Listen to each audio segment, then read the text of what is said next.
In the late 90s, my wife and I were young newlyweds, just stepping into the world together. We decided to embrace the DINK lifestyle, double income, no kids, hoping to save for a house down payment. The dot-com bubble was on the rise, and I was a fresh software developer, climbing up the career ladder with a $75 salary. Our plan was simple: live frugally and save as much as possible. We rented an apartment in the new city for $950 a month. Our landlord, Hank Wazowski, owned the place as an investment. He was a no-nonsense kind of guy, pleasant but dry. We didn't interact much with Hank, but he seemed to view us as reliable tenants. The trouble began when our lease ended. Our new home wouldn't be ready until 2 months after our lease ended, so I called Hank to extend it as discussed. To my shock, the extension included a $500 rent increase. I was furious. "Hank, why are you raising the rent over 50%? He was condescending, insisting it was the going rate. His parting words were unforgettable. "You don't have to like it, Rocky Moose, you just have to pay it." We considered moving out early, but it wasn't feasible. Reluctantly, I paid the increased rent for 2 months.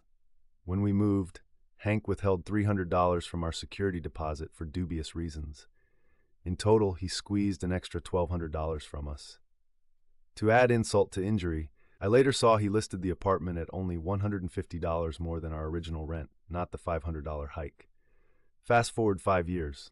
Life was good. I had a family, a stable job, and a happy home. One day at work, I overheard my coworker Phil talking to Mike at reception. He mentioned a name that sent a shiver down my spine: Hank Wazowski. It couldn't be the same guy, could it? I approached Phil, who confirmed Hank was his real estate agent. Phil was selling his condo and planning to buy a house, expecting Hank to handle both transactions. I couldn't resist. Selling the condo for $150,000 to $200,000 and buying a house around $500,000, that's a hefty commission for an agent, isn't it?